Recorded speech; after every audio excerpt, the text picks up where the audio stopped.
नमस्कार, स्वागत है आपका सत्यहिंदी.com पर। मैं हूं नीलू व्यास और एक बार आपके साथ फिर से जुड़ रही हूं आपके पसंदीदा कार्यक्रम आज का एजेंडा को लेकर। चारों तरफ मोदी सरकार की आलोचना हो रही है और खासकर अगर आप अंतर्राष्ट्रीय अखबारों की बात करें तो एक नहीं 2500 ऐसे अखबार हैं जिन्होंने मोदी सरकार की कड़ी आलोचना करते हुए ये कहा है कि आज मोदी सरकार खुद इस चीज के लिए जिम्मेदार है कि जो कोरोना की दूसरी लहर में जिस तरह से संक्रमण फैला है, जिस तरह से अस्पतालों में इंतजाम नहीं है, वैक्सीन की कमी है, इसके लिए पूरी तरह से मोदी सरकार जिम्मेदार है। उसी श्रृंखला में एक ऑस्ट्रेलिया का अखबार है द ऑस्ट्रेलियन, उनके जो रिपोर्टर हैं फिलिप शर्विल, उन्होंने एक आर्टिकल लिखा जिसको लेकर अब मोदी सरकार इस आर्टिकल के पीछे पड़ गई है। और वो कैसे, आपको बताते हैं, क्योंकि ये जैसे ही ये आर्टिकल आया जिसमें तमाम आलोचना मोदी सरकार की गई है कि राष्ट्रवाद की राजनीति और कुंभ मेला, अस्पतालों में कमी, दवाइयों की, ऑक्सीजन की, और किस तरीके से लाशें जल रही हैं, और प्रधानमंत्री नरेंद्र मोदी रैली में हंसकर इस बात का जिक्र कर रहे हैं कि उन्होंने इतनी बड़ी भीड़ कभी नहीं देखी। तो इन तमाम बातों का उल्लेख द ऑस्ट्रेलियन के इस अखबार के इस आर्टिकल ने किया है। अब आपको बता दें कि ओरिजिनली ये आर्टिकल जो यूके का अखबार है द टाइम्स, उसमें छपा था, उसके बाद द ऑस्ट्रेलियन ने इसको छापा है। लेकिन अब हुआ क्या, जैसे ही द ऑस्ट्रेलियन में ये एक आर्टिकल छपा, उसके बाद जो इंडियन हाई कमिश्नर हैं कैनबरा में, यानी कि जो ऑस्ट्रेलिया की राजधानी है, वहां पर जो मौजूद इंडियन हाई कमिश्नर हैं मिस्टर कार्तिकेयन, उन्होंने एक चिट्ठी ऑस्ट्रेलियन के एडिटर मिस्टर डोर को लिखी है। और उस चिट्ठी में उन्होंने क्या कहा है, इस चिट्ठी में बिल्कुल उन्होंने साफ तरीके से इस बात को लिखा है कि ये जो पूरा आर्टिकल है ये स्लैंडरस है, गलत तथ्यों पे आधारित है, और इसमें ये कोशिश इस आर्टिकल के जरिए हो रही है कि किसी तरीके से मोदी सरकार को नीचा दिखाने की कोशिश है। और साथ में हाई कमिश्नर ने ये भी उस चिट्ठी में लिखा है, जो ऑस्ट्रेलियन न्यूज़पेपर के एडिटर हैं क्रिश्चियन डोर, उनको ये चिट्ठी संबोधित की गई है और उसमें साफ तरीके से लिखा है कि आपके रिपोर्टर ने बिना किसी तथ्यों की पड़ताल करते हुए इस चिट्ठी को लिखा है। तो ये एक रिजॉइंडर लिखा है एक तरीके से क्रिश्चियन डोर को इंडियन हाई कमिश्नर ने। लेकिन आपको साथ में बता दें कि साथ में उन्होंने काउंटर भी किया है। इंडियन हाई कमिश्नर जो है पीएस कार्तिकेयन, उन्होंने इस रिजॉइंडर का काउंटर करते हुए ये कहा है कि भारत ने सबसे स्ट्रिक्ट लॉकडाउन किया, सबसे जल्दी का एक टीकाकरण अभियान लॉन्च किया। तो the strictest lockdown, fastest vaccination, और जिस तरीके से साल भर में जो डायग्नोस्टिक्स को अपग्रेड किया गया है, चाहे वो मेडिकल फैसिलिटीज हो या पीपीई किट हो या मास्क हो, इन तमाम चीजों को एक साल में अपग्रेड किया है।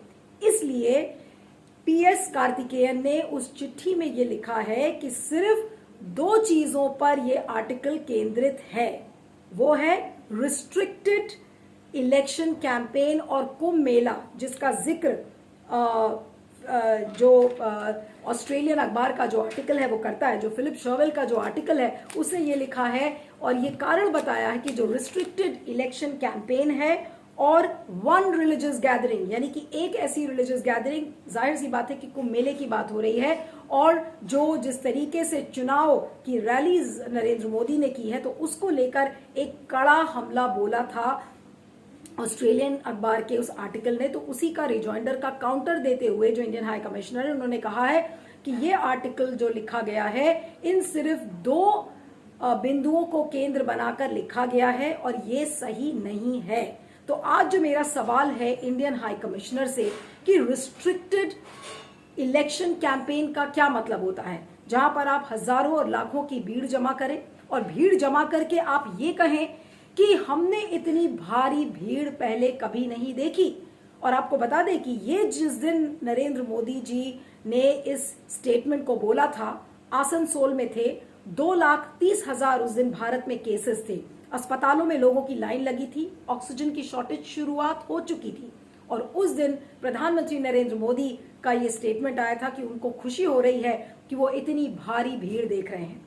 दूसरा जो फ्रेज इंडियन हाई कमिश्नर ने यूज किया है कि वन रिलीजियस गैदरिंग, तो मेरा इंडियन हाई कमिश्नर से सवाल है कि क्या वन रिलीजियस गैदरिंग का मतलब होता है कि 50 लाख से 60 लाख लोग उस गैदरिंग में डुबकी लगाएं? क्या वो वन रिलीजियस गैदरिंग के मायने हैं? तो क्या कहना चाह रहे हैं ये जो मिस्टर PS कार्तिकेयन है, इंडियन हाई कमिश्नर इन कैनबरा? इनकी बातों में कोई तथ्य नहीं है।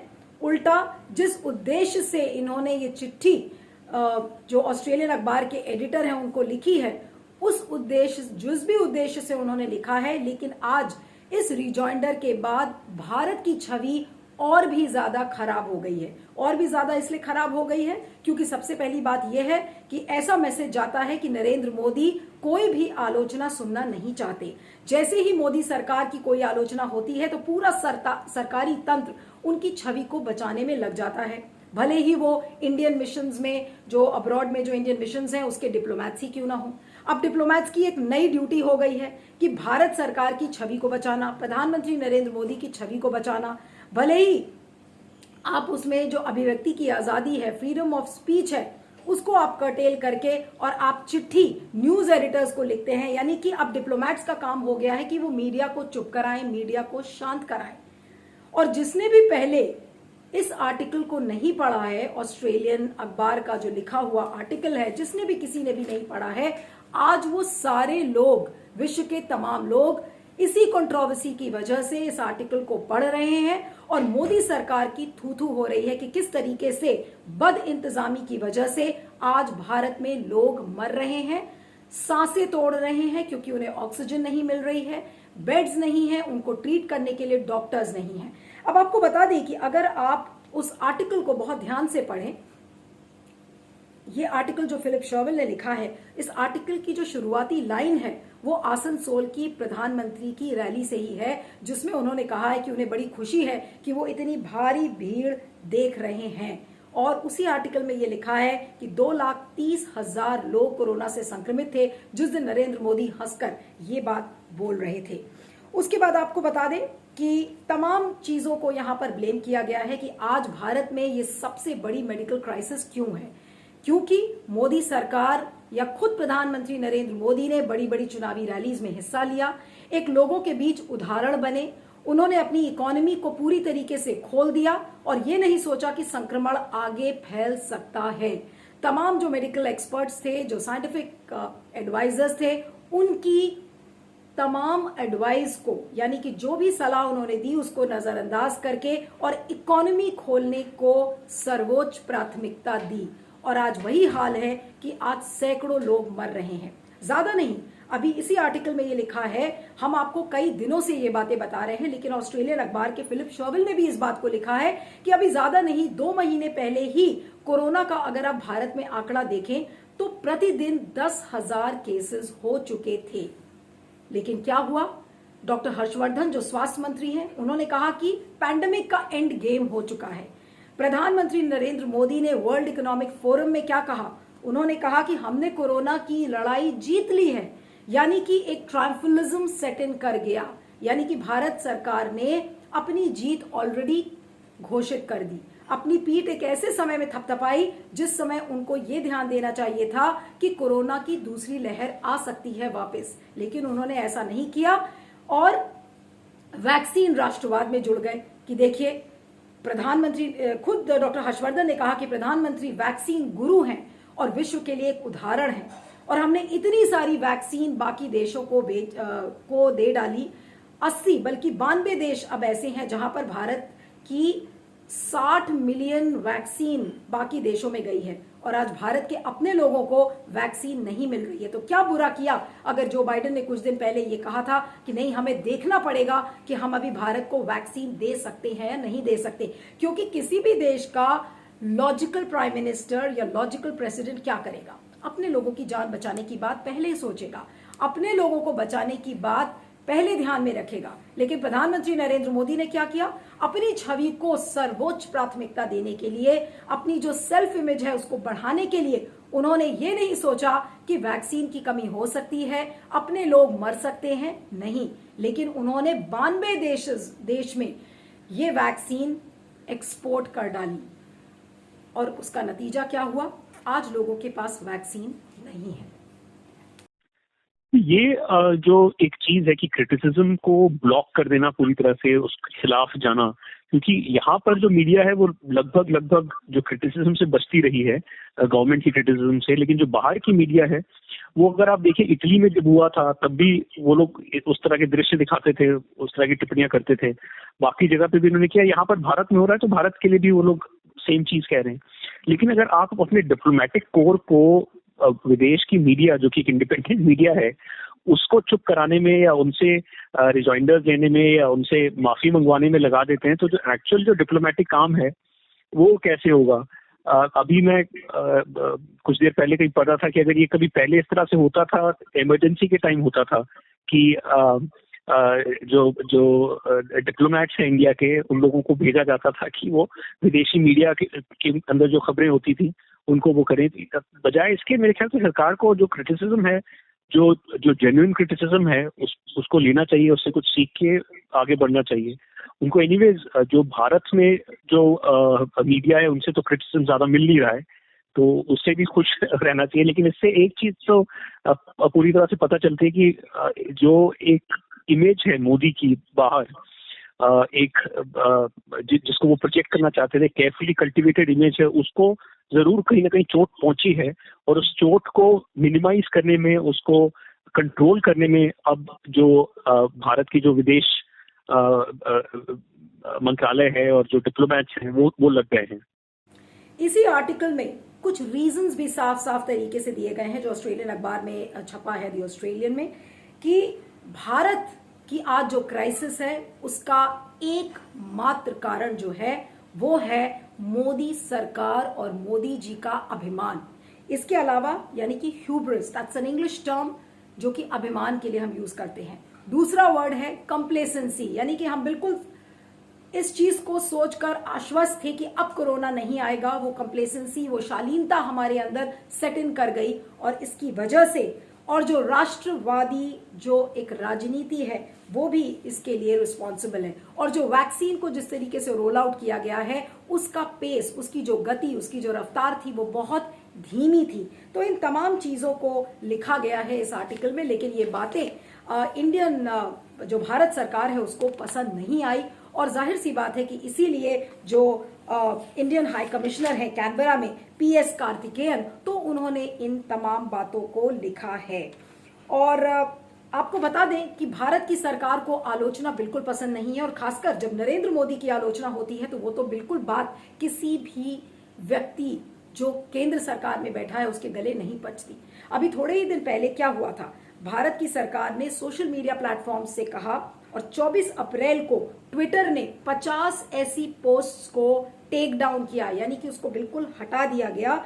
और मिनिस्ट्री ऑफ IT इलेक्ट्रॉनिक्स ने ये काम किया on the recommendation of the home ministry, ये कहते हुए कि ये ऐसी पोस्ट थी जो कि बार बार सरकार की कमियों को गिना रही थी कि ऑक्सीजन नहीं है, बेड्स नहीं है, वेंटिलेटर्स नहीं है, वैक्सीन नहीं है, लोग शमशान घाटों पर मर रहे हैं। तो ये वो पोस्ट थी जो भारत की असली तस्वीर दिखा रही थी। लेकिन क्या किया भारत की सरकार ने? आलोचना नहीं सह पाई। जाहिर सी बात है कि मोदी जी की छवि को नुकसान पहुंच रहा था, तो क्या हुआ, तुरंत ट्विटर ने इन पोस्ट्स को टेक डाउन कर दिया, हटा दिया, और ट्विटर इस बात को मान भी गया। और साथ में सरकार एक्सप्लेनेशन क्या देती है? सरकार ये एक्सप्लेनेशन देती है कि ये इतनी बड़ी ह्यूमैनिटेरियन क्राइसिस है और इसको लोग अनएथिकल चीजों के लिए इस्तेमाल कर रहे हैं। तो मेरा सरकार से आज ये सवाल है कि आपका जो मेन स्ट्रीम मीडिया है वो सिर्फ भारत सरकार की ढोलक बजाता है, भारत सरकार का भोंपू बना है कि कुछ भी सब कुछ ठीक है, लेकिन जो जमीनी हालात हैं वो कैसे छुपे रह सकते हैं? आज शमशान घाटों पर जो लाशें जल रही हैं, सड़क पर लाशें पड़ी हुई हैं, अस्पताल में ऑक्सीजन नहीं है, ऑक्सीजन इस हद तक नहीं है कि मरीज को ये नहीं पता कि वो अगले घंटे बेचारा बच पाएगा या नहीं बच पाएगा। इस तरीके का सफोकेशन अस्पतालों में, क्रेमेटोरियम में, हर जगह है, और लोगों की सिर्फ चीख सुनाई पड़ रही है। और नरेंद्र मोदी की सरकार क्या कह रही है कि आप इन तस्वीरों को बिल्कुल मत दिखाइए, क्योंकि इससे सरकार की छवि को नुकसान पहुंच रहा है। और ये ह्यूमैनिटेरियन क्राइसिस ऐसा है जिसका गलत जो ताकत, जो एंटी भारत जो फोर्सेस हैं, जो एंटी भारत ताकतें हैं, वो उनका मिसयूज कर सकती हैं। तो तो ये कहाँ का एक्सप्लेनेशन है? और ये फ्रीडम ऑफ स्पीच को आप कर्टेल नहीं कर रहे हैं तो क्या कर रहे हैं? और मीडिया की जो जिम्मेदारी है असली तस्वीर दिखाना, सरकार से सवाल करना, आज मीडिया को भी उसका काम करने के लिए नहीं दे रही है मोदी सरकार। देखिए, कहीं ना कहीं हैरानी की बात है कि ऐसी क्या मजबूरी थी कि विदेश मंत्रालय को इस तरह का रिजॉइंडर जो है एक ऑस्ट्रेलियन अखबार के एक लेख के खिलाफ देना पड़ा। इसे हुआ क्या? इससे ये हुआ कि जिन लोगों ने ये लेख शायद पढ़ा भी नहीं था, उसको वे वापस जाकर उनके वेबसाइट पर पढ़ रहे हैं और जो शायद मकसद था उस ऑस्ट्रेलियन अखबार का वह पूरा हो गया। इस लेख के बारे में अगर जिक्र किया जाए तो ये साफ तौर से इसमें जाहिर है कि ये लेख ओरिजिनल नहीं था। कहीं ना कहीं संडे गार्डियन में जो लंदन में पिछले रविवार को जो लेख आया था उससे प्रेरित था और सवाल उठा रहा था कि क्या मोदी सरकार विफल रही है कोरोना की मौजूदा परिस्थिति को लेकर के। ये शायद पहला अखबार नहीं होगा जिसने कि इस तरह के सवाल उठाए हैं, चाहे वह देश में हो या विदेश में हो। लेकिन ऐसे में अगर इस तरह का एक सवाल उठा है किसी अखबार में, उसको एक विदेश मंत्रालय रिजॉइंडर देता है दूतावास के जरिए, तो ये एक दर्शाता है कि किस तरह की मानसिकता के साथ सरकार काम कर रही है। क्योंकि इसमें जिक्र प्रधानमंत्री मोदी का था जिसकी आलोचना शायद भारत सरकार नहीं सह पा रही, लेकिन इसका एक काउंटर प्रोडक्टिव रिएक्शन जो है वह साफ तौर से दिखाई दे रहा है। क्योंकि जैसा कि मैंने पहले भी कहा कि इस पूरे लेख को तवज्जो मिल गई इस तरह के खंडन के बाद, जिसकी चर्चा हो गई और जिससे चलते हुए ये मुद्दा जो है, ये कहाँ एक छोटा सा मुद्दा था, उसको अब एक अंतर्राष्ट्रीय रंग मिल गया है। तो मोदी सरकार को कहीं ना कहीं ये देखना होगा, सोचना होगा कि जिस तरह की पकड़ उनकी भारतीय मीडिया पे है, शायद अंतर्राष्ट्रीय मीडिया पर उस तरह की पकड़ नहीं हो सकती है। तो तमाम चीजों को देखने के बाद और भारत और ऑस्ट्रेलिया के बीच में अगर आप संबंध देखें तो अभी से नहीं, जब भारत को स्वतंत्रता मिली थी और कॉमनवेल्थ नेशंस का जब ऑस्ट्रेलिया हिस्सा था, तब से भारत और ऑस्ट्रेलिया के संबंध कितने कड़े हैं। आज लेकिन क्या हो रहा है कि भारत और ऑस्ट्रेलिया के बीच आप बेहतर बायलैटरल रिलेशंस की बात करते हैं। आज आपने इस चीज को भी एक अंतरराष्ट्रीय लेवल पर लाकर खड़ा कर दिया और ये बताया इंडियन हाई कमिश्नर ने ऑस्ट्रेलिया के उस एडिटर को कि देखिए आपकी कैसे हिम्मत पड़ी कि आप हमारी भारत सरकार के खिलाफ कुछ गलत चीजें लिख रहे हैं। और आपको बता दें कि इस आर्टिकल में ये भी लिखा गया है कि और जिन एक्सपर्ट से बात की गई है, जैसे कि मैं आपको उसका नाम यहाँ पर बताना चाहती हूँ, जैसे कि शाहिद जमील जो कि अशोका यूनिवर्सिटी के प्रोफेसर हैं, उन्होंने कहा था कि अभी भारत में जो कोरोना की पीक है वो अभी 2 हफ्ते दूर है और फिर आप देखेंगे कि 5 लाख केसेस रोज आपको कोरोना के भारत में मिल सकते हैं। उसी तरीके से जो के श्रीनाथ रेड्डी हैं, उन्होंने भी कहा है कि भारत सरकार यहाँ पर बिल्कुल गलत है, there was a feeling of triumphalism and ये चीज नहीं होनी चाहिए थी। उसी तरह से मिहिर शर्मा का इस आर्टिकल में उल्लेख है और ये आर्टिकल जो ऑस्ट्रेलियन में छपा है मैं उसकी बात कर रही हूँ। मिहिर शर्मा एक इकोनॉमिस्ट हैं और उन्होंने भी कहा है कि ये मोदी सरकार का अभिमान है, हाइपर नेशनलिज्म है, पॉपुलिज्म है और नौकरशाहों की असफलता है, उनकी नाकामी है, जिसकी वजह से आज भारत सरकार अपनी कमियों को छुपाने की कोशिश कर रही है। तो अगर आपकी कमियों पर कोई स्पॉटलाइट डालकर आपको ये बताने की कोशिश कर रहा है कि देखिए आपकी जो दिशा और दशा है वो सही नहीं है, और खासकर कोविड के समय में जब आपको सही दशा और दिशा चाहिए, तो अगर मोदी सरकार खुद सुध नहीं ले पा रही है तो कम से कम अपनी आलोचकों की तो बात सुन लीजिए। लेकिन ऐसा नहीं हो रहा है। उसके आलोचकों को चिट्ठी लिखी जा रही है और यहाँ तक कि जो इंडियन जो फॉरेन मिशंस में जो बैठे डिप्लोमेट्स हैं, आज वो उनका काम क्या है, वो चिट्ठी लिखकर एडिटर्स को ये बोलते हैं कि आप भारत सरकार के खिलाफ कोई नेगेटिव खबर ना छापे। ऐसा तब होता था जब इंदिरा गांधी के समय में इमरजेंसी लगी थी, तो इंदिरा गांधी के समय में जब इमरजेंसी लगती थी तब डिप्लोमैट्स का ये काम होता था कि फॉरेन पब्लिकेशंस में जितनी भी नेगेटिव खबरें आती थी तो उनके एडिटर्स को चिट्ठी लिखी जाती थी। आज एग्जैक्टली वही चीज फिर से भारत में प्ले आउट होती दिख रही है। तो एक मेडिकल इमरजेंसी तो है ही, लेकिन एक इतनी बड़ी सोशल इमरजेंसी भी है, सिर्फ इसलिए क्योंकि मोदी सरकार और खुद प्रधानमंत्री नरेंद्र मोदी आलोचना नहीं सह पा रहे हैं। आज आलोचना का मतलब बेवजह आलोचना नहीं बल्कि भारत की सही तस्वीर दिखाने के बराबर है। भारत की तस्वीर आज वास्तविकता उसकी ये है कि भारत की सरकार अपनी कमियों को छुपा रही है और जो स्वास्थ्य का पूरा जो तंत्र था उसको ठीक से 1 साल में नहीं खड़ा कर पाई। जो कीमती समय था उस समय को नष्ट किया, जिसकी वजह से आज दूसरी लहर पूरी तीव्रता से आई है और उसका सहयोग कोई और नहीं, खुद प्रधानमंत्री नरेंद्र मोदी, अमित शाह जैसे लीडर्स जो कि चुनावी रैलीज में हिस्सा ले रहे थे, कुंभ की भागीदारी जिन लोगों ने की, आज वो सारे लोग इसके लिए जिम्मेदार हैं। तो क्या गलत उस ऑस्ट्रेलियन न्यूज़पेपर में लिखा गया, लेकिन ऑस्ट्रेलियन न्यूज़पेपर को भी चुप कराने की कोशिश की जा रही है। क्यों? क्योंकि प्रधानमंत्री नरेंद्र मोदी आलोचना नहीं सह सकते और जो कोई आलोचना करेगा वो बख्शा नहीं जाएगा, उसे रिजॉइंडर दिया जाएगा अगर वो विदेश में है। लेकिन अगर भारत में कोई आलोचना करता है तो उसके ट्वीट्स को हटा दिया जाएगा, उसे एंटी नेशनल कहा जाएगा, उसे ये कहा जाएगा कि वो भारत के बारे में उसकी सोच सही नहीं है। तो आलोचना से आज क्यों डर रहे हैं एक ऐसे समय में जबकि सही आंकड़े, सही तथ्य हमारे लिए जरूरी हैं, जिसके चलते, जिसके आधार पर ही भारत की सरकार अपनी आगे की दिशा तय कर सकती है। बहुत ही दुर्भाग्यपूर्ण कमेंट था आज हरियाणा के मुख्यमंत्री मनोहर लाल खट्टर का। वो एक टीवी चैनल के इंटरव्यू में इस बात को कह रहे थे कि इस समय हम आंकड़े से नहीं खेल सकते और हमारा जो पूरा फोकस है वो रिलीफ पर होना चाहिए और लोगों को समर्थन देने के लिए और सपोर्ट देने के लिए जुटाना चाहिए। ये बात सही है कि लोगों को रिलीफ पहुंचाइए, सपोर्ट दीजिए, लेकिन आंकड़े छुपाने की वजह क्या है? तो आज नरेंद्र मोदी जी ही नहीं बल्कि बीजेपी के तमाम नेता इस चीज को कर रहे हैं। उधर योगी आदित्यनाथ मुख्यमंत्री जो है उत्तर प्रदेश के, उन्होंने क्या कहा है? उन्होंने एक तुगलकी फरमान जारी कर दिया कि कोई भी अस्पताल अगर ऑक्सीजन की कमी के बारे में मीडिया से बात करेगा तो उसके खिलाफ कड़ी से कड़ी कार्रवाई होगी। क्या है ये सब? आलोचना से क्यों डर रही है बीजेपी और क्या आलोचना नहीं सह पाते प्रधानमंत्री नरेंद्र मोदी? आज मेरा ये सवाल है, इस पर आपके फीडबैक का इंतजार रहेगा। लेकिन इसके पहले कि इस वीडियो को क्लोज करूं, आपसे एक छोटी सी गुजारिश है कि आज के समय में बेबाकी से बोलना, स्वतंत्र पत्रकारिता करना एक बहुत मुश्किल काम है। इसलिए इस वीडियो के डिस्क्रिप्शन बॉक्स में जाएं, उस लिंक को क्लिक करें, सत्य हिंदी की सदस्यता लें, उसे भुगतान करें। इससे आपको निष्पक्ष खबरें मिलेंगी और हमें आपका समर्थन मिलेगा। तो देखते रहिएगा आज का एजेंडा, बने रहिएगा सत्य हिंदी पर। Thank you so much. सत्य हिंदी का ऐप डाउनलोड करें गूगल प्ले स्टोर पर।